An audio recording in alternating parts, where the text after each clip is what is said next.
Welcome to This Week in Morgan County. I'm your host, Russell Mokhiber. Our guest this week, Mike McKechnie. He's the president of MTV Solar, which is a business based here in Morgan County, West Virginia. Mike, welcome to the show. Thank you, Russell. A solar company in West Virginia, is that a practical joke or is it real? It's not really possible. That's what we figured in the beginning. But actually it is possible. Yeah, it's been a fast-growing, very exciting business for us. We're in our 7th year. Are you a native of West Virginia? No, I'm not. I've been here for 22 years. Give us a little bit about your history. Got it. Born in California, Huntington Beach, California, West Coast kid, baby. Moved to the East Coast, College Park. There for a couple of years. Spent 6 years of our childhood growing up in the Netherlands and in Great Britain. Back to the States, finished high school, college, living up and down 95. What Columbia. took you overseas? What took you overseas? Dad's work. He worked for a computer programming firm that was hired by Philips Corporation, the big Dutch company. Yeah. And they did a project for the Dutch government, and then they did a subsequent project for the British government. So to save some contractors got hired for both projects. So mom, dad, and 4 kids picked up in their late 20s and moved around a lot. It was really good for us growing up. Different way of looking at the world, different education system. This is back in the late 60s and 70s. A lot of that's changed probably for the worse, but it was good for us as us 4 kids. I think the product was we came out thinking a little bit differently, wanting a little bit more, and not as complacent maybe. What brought you here? To Berkeley Springs? Yeah. A girlfriend. And you end up starting a solar company. Yeah. How did that happen? Well, I tell you, I got here and I was going to come here and like bond with all the happy farmers and live off the fat of the land and so on. And I got a job, and it was very low paying. And then the guy wouldn't pay us on Fridays. First time in my life I'd work and not get paid, to disappear. So then I started thinking about moving back to the city, which I didn't want to do. So then I started thinking, what were my other alternatives? So growing up in high school and in college, I'd work in the summer times in construction. I'd make a few more bucks an hour than the guy working at the Tasty Freeze and get a suntan. So I had a little bit of construction knowledge as a laborer. Mm-hmm. Took that piece of information and started working with people that I knew and asking them questions, and got my brother on the phone every night, and he helped me through the beginning construction projects, fixing window trim, repairing your gutters, things like that. That turned into a full-blown remodeling business, and that led into the construction business. It was a beautiful transition, very necessary also. But how about solar? So we're building these beautiful houses in Morgan County that are super energy efficient. We were building with energy efficient products. We were working on the envelope of the house to conserve the energy with healthy indoor air quality and healthy products. That turned into the word green, or green building. We were doing it for years, and then it turns out that we were on the right path. So we were the green builder, and we got super busy in our home building career, had a great career here in Berkeley Springs, but we saw the writing on the wall. It started to decline. That huge mess they had where they're just lending everybody money and people were building houses. That artificial. Late 2000s? Yeah, well actually it was like 2006 or 7 it started. Maybe by 8 it was really in full swing, but that led to the crash. Right. So we saw that coming and we were looking for a transition. And so we'd already worked on the envelope of the building, the house, and the mechanical systems to use as little power as possible, mm-hmm. and then have good indoor air quality by sourcing out good products. The next step was a natural transition to let's make the energy for the houses that we built, and that's what we did. And that was what year? 2006, we were looking into it. We bought our solar decathlon house in 2006 and put it up on Pius Ridge. That's a big national event every 2 years. It's international, it's at the collegiate level, and they have 20 teams, Department of Energy program. Whose house is that? That was the UMass house, University of Massachusetts. They finished dead last. Kids tried really hard, and they had no exit strategy for their home. So we shook hands with the professor, and I promised him I'd pay him later, and I did. And he let us take the house off the mall. And that was the beginning of our experimentation with a small house that we had lots of solar equipment and a windmill that we added to it. We started experimenting with it in 2006. By 7, we had it up and running and working, starting to decide what we might do in 8. By 9, we were fully engaged in the solar industry. By 10, I believe we were doing more work in the solar company than the building company. By 11, we finished our last houses and the solar company was taking off. And now it's just solar? Just solar, yep.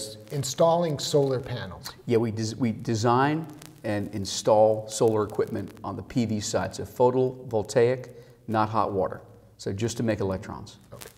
How many homes, businesses in Morgan County have solar panels? Gosh, good question. We believe it's 50, around the 50 mark, yeah, in Morgan County. And is that higher than most counties in West Virginia? We'd like to say here on the air that we believe it's the highest density of solar panels per capita, not just in West Virginia, but in the Mid-Atlantic states.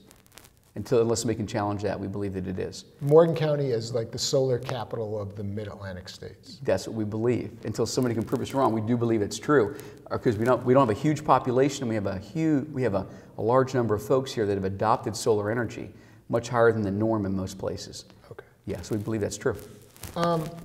It is said by people who know. I interviewed a guy named David Freeman, who was head of the Tennessee Valley Authority and got rid of nuclear power plants, is a big advocate for alternative energy and solar. Has written a book on it. Says that we can transform the society away from fossil fuels, away from nuclear, and be 100% renewable alternative solar in 25 years.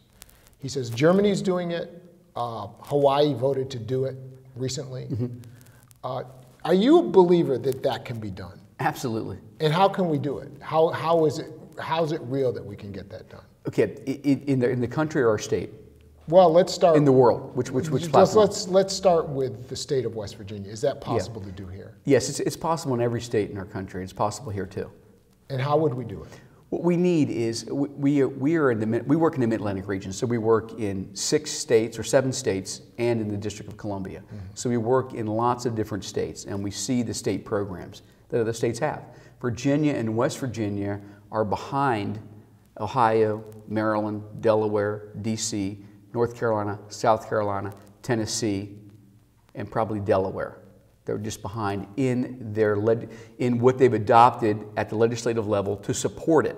If we don't get the support from the legislators and with the laws that we would need at that level and at the Public Service Commission, it won't grow. And this is in the legislation you're talking about is tax incentives? No. What is it? Tax incentives are one way to do it. Other states are doing it without tax incentives. They have a renewable portfolio standard. We had in West Virginia last year the alternative and renewable portfolio standard, which was the bill number 1, and they voted to remove it, the new group in Charleston, and it's removed now. So what you need is a platform for the renewable portfolio standard, and every state that I mentioned that has a more progressive look at renewable energy has a renewable portfolio standard that works. Let's get specific about the standard. Yep. This is a standard that has to be upheld by the utilities. Well, the renewable portfolio standard would be something to be voted in, okay, by the legislatures, and then the Public Service Commission would put it in place. And here's an example of how it would work, say in Maryland. Maryland is one of the top 10 best states in the nation for solar, 3-4 years in a row now, because they have excellent leadership from the governor and from the state legislature. So they have, I'm going to suggest, 40,000 employees working in solar. West Virginia has less than 100. We have 20 of those people here in Berkeley Springs. Our company's about 20 people. Wait. Maryland has how many people working in solar? I don't know. Thousands. Thousands. It's well over 10. I think it's well over 20. It could be close to 30. It's a lot. And West growing Virginia, every week. And in West Virginia, how many? Under 100. I'm going to suggest 60, possibly 50. Okay. Did we have this standard, this renewable standard in West Virginia? Am I understanding you're right that we had it and it was removed by the legislature last year? Yes, we did. Unfortunately, they removed it. It didn't really do anything because it was the alternative and renewable portfolio standard. The states that we're talking about that have a progressive look have the renewable portfolio standard. The alternative was an option that was put in, I think, by Governor Manchin. It was a lesser standard. It was a lesser standard, and it didn't actually support it. It looked like it would, but it didn't. Okay. So when it was removed as job number 1 at this previous session, it really didn't remove anything. Right. There's nothing of any substance there, besides the net metering bill, which was inside of that, which we got put back in. Right. Yeah. Crumbs, we're talking crumbs. Yeah. We're not talking about the actual standard that makes a difference. Mm-hmm. Why in West Virginia can't we adopt the standard that Maryland adopted to make a difference? We can. There's no reason we can't.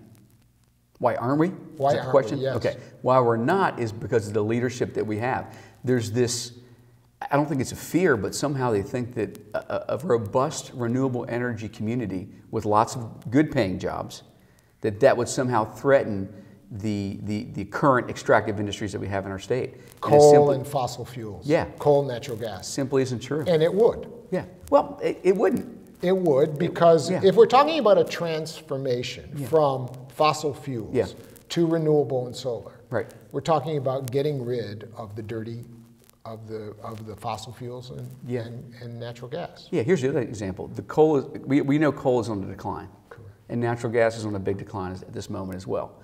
West Virginia is #1 in unemployment. Did you know that?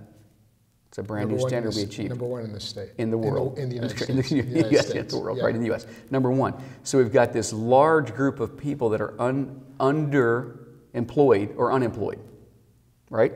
That group of people right now could be trained at the CTCs, the Blue Ridges of the region. What's CTC stand for? Community Technical College. Okay, yep, Community Technical College. 2-year colleges. We have one here. We do. Yep. Blue Ridge is a great community college. We've taught their solar class here in Berkeley Springs. They have a solar class. They do. They did. I think it's gone now. It's coming back. Okay. Okay. They have them at Hagerstown Community College in Maryland. They have them all over the place. If you take those people that are unemployed or underemployed and you give them a new skill set, that's a popular thing to do when people are unemployed, and you give them the opportunity to work, then they will work. But you got to give them the opportunity. If you don't have the space where you can grow, in our case, the solar industry, the training's not going to do any good. You'll train the folks and they'll go to Maryland and Ohio and DC, the Carolinas, all the states around us. Because in West Virginia and Virginia, there's not a good climate for it. So there's not that many jobs. You're saying put West Virginia to work. Yes. Go solar. Yes. They're saying the EPA, the Environmental Protection Agency, is killing coal. Yeah. Get the EPA off our backs Right. and bring coal back. It's not going to come back. You're not a friend of coal. We need coal, but it's not my favorite form of energy. And you If there wasn't coal, these lights would be off right now. So we need it right now. right now. Yeah. But not in 25 years if we transfer. No, we need a lesser amount. It's been great. The amount of coal-fired electricity in our nation, I've got these figures pretty close. It keeps changing. We were over 50% for a long time in the nation, coal-fired plants that make electricity. Now it's under 50. I think the latest numbers are like 35, about equal to natural gas maybe. It's been declining. It'll continue to decline. There's less and less coal available. And more of our coal is going overseas, where they're paying more for it. And that's economics. That's not going to change. Tell us about Mountain View Solar and the products that you provide and how people in the community can get into solar and transfer away from fossil fuel use. Okay. We decided a long time ago, we're a rural town, we're in West Virginia, and we're contractors. We're not solar guys. There's plenty of companies out there that are run by financial institutions, the leasing companies. It's a bunch of New York money transferred over into a company, and there's a bunch of them I won't mention that are leasing companies, and they just hire a bunch of kids and they put them to work, and then they follow the incentives around from state to state and reap the benefits, and if their incentives go away, they'll just disappear and go back to what they were doing. We're contractors. We live in West Virginia. I've been here most of my life, way more than half, well, a long time of my life. And we decided we wanted to find something we could do where we can stay close to home, something that people would need. So being in the contracting trade, we work in people's homes and their businesses, commercial properties, and also the municipal properties. So we go someplace to perform service. In the building industry, we built, and we also supplied power. We did the hookup for the utility company to put power in, or the geothermal well, or the radiant heating system, or the super energy efficient heat pumps.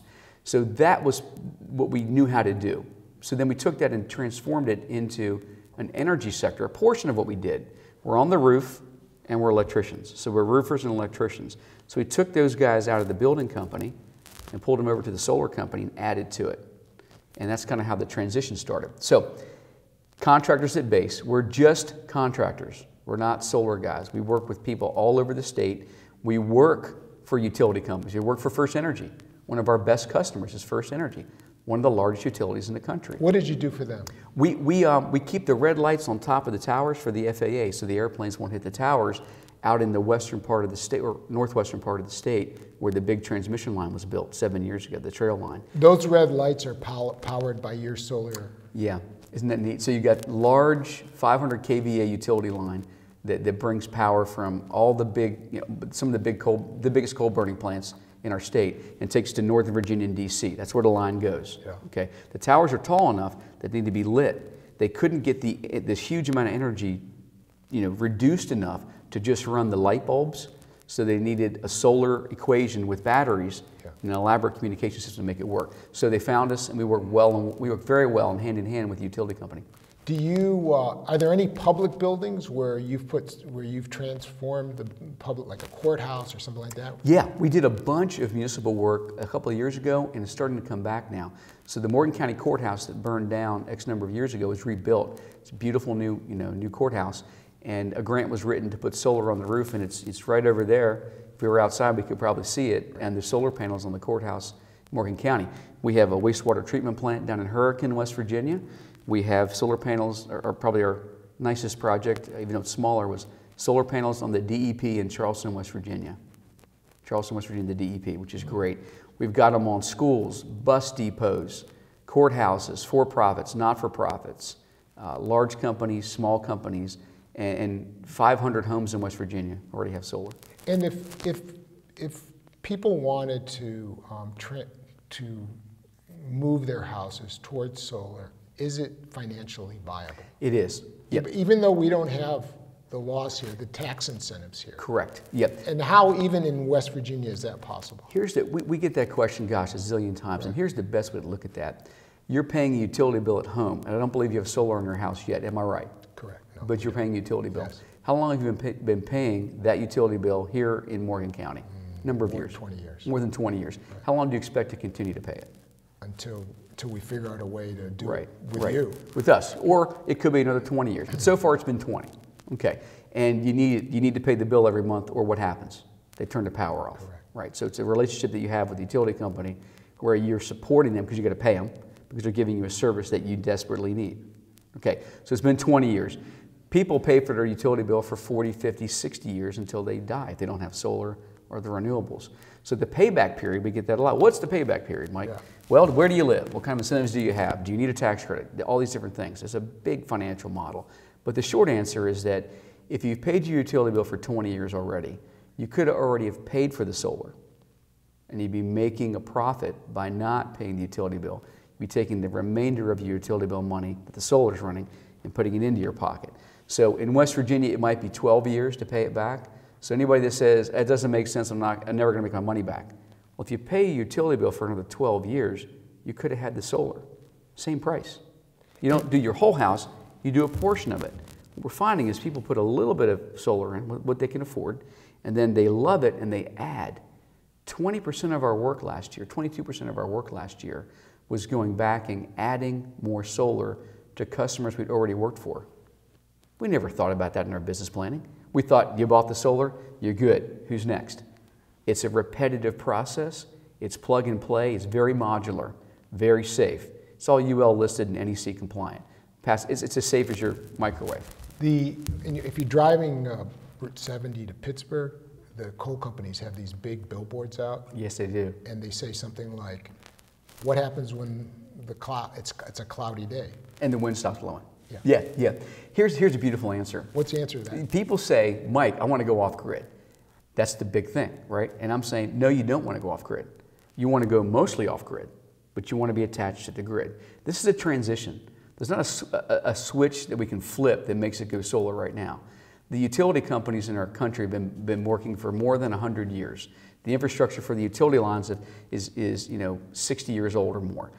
All of these industries, these large energy industries and large energy distribution companies, the power companies that distribute the energy, have been incentivized by the federal government every year at a huge amount of money, relentlessly forever, since the beginning of us being in the Industrial Revolution. So there's huge incentives being paid for that. That industry is 60, 70, 80, 90, 100 years old, okay, and been supported every year, okay? Solar's not going to flip the switch in 5 years with very low incentives and change the course. It's going to take some time. It's already started. The good news is it's not stoppable. The consumers love it. They won't let you take it off their roof. They'll fight tooth and nail to continue to get the rewards to the public service commissions. There's big battles going on all across the country. The biggest one's happening in Arizona right now. People love it because they get a taste of it. The cat's out of the bag. And it's too late. It's too late, and it's a left-right thing. No. It's a left-right coalition because, like, for example, Barry Goldwater Jr., the son of the Republican conservative presidential candidate, is a big solar guy. He's got his own solar. If you look up Barry Goldwater Jr., he's got his own solar action network, where he was actually in West Virginia trying to push for the standard that you were talking about. Great support. Yes, you said left and right. It crosses all political boundaries. We probably install. People say, it's only for the tree-hugging, Al Gore hippie guys, especially when they see the long hair. Like, it's just for hippies. I'm like, if I could show you the demographics, we'll probably install more for the conservatives.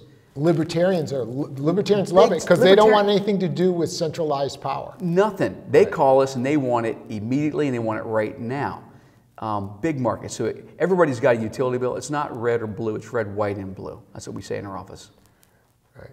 Now, there's something about co-ops or something where people can get together. Tell us about that. Yeah, the co-ops, there's a group doing co-ops, and we just participated in our first co-op in Morgantown, West Virginia.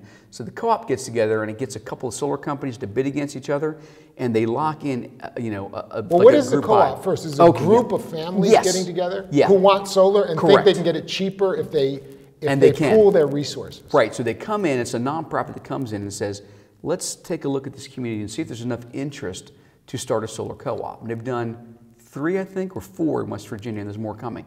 If they have enough interest by putting ads in the paper and their blogs and however they do that, they gauge the interest and they say, we have enough, we're going to announce it. And then they solicit the different solar companies in the region. And it's not just in West Virginia, they're from Ohio or from Maryland or from wherever.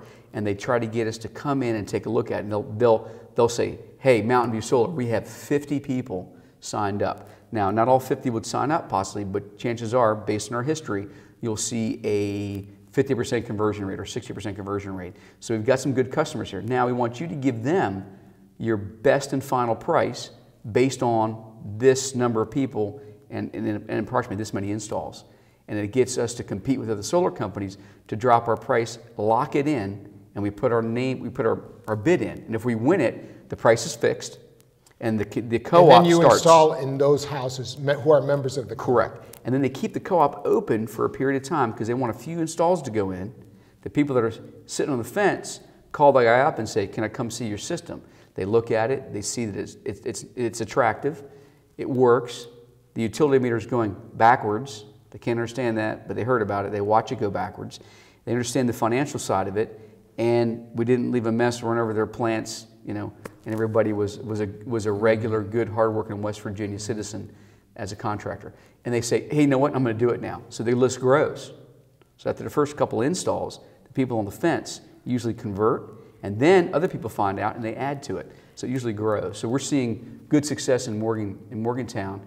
I think we'll have 40 jobs sold, which is great for us and for Morgantown. That's great. So you actually bid and won in that Morgantown co-op? We did. First one. Okay. Now, just a couple minutes left, and obviously we could go on for a long time, but we'll have you back. But just a couple lightning round questions. One, if you generate more electricity than you use, can you sell it back to the grid? Great question. We hear that all the time. Selling back. What you do is you net meter it. So the net metering that we preserved at the last legislative session is very important. Here's how it works. Say yesterday was a nice sunny day, okay, and I was not home, and my wife was out, and I've got my house programmed to use less power when I'm gone. So the sun's on, and I'm making more power than I'm using. It comes in and it runs my refrigerator, for instance, and, the freezer that comes on, and maybe the heat pumps on a little bit. The excess electricity goes to the meter and spins the meter backwards, okay, and that goes into the utility company, that's net metering, and they hold it for me. That night, when the sun sets, if I sent in 20 units of power, kilowatts, I get those 20 back, even Steven. That's called net metering. It's very important. But you're not getting a paycheck from the utility. Paycheck? No paycheck. No money. No money. Yeah, which they're not going to do. They do it in some places in our country. Some states have it. Yes. Some states have it. Okay, one last thing before we go. Anybody in Morgan County who's self-sufficient on solar and renewable? Off the grid? Off the grid? There's probably a couple backwoods guys. What about out people? there. What about people who drop their bill to almost zero? Yes, gosh. How many? Handful? 30. 30 people have dropped it to zero. In Morgan County, close to zero, 30 people. All right, so we'll continue this some Yes. other time. Congratulations on this good work. Thanks.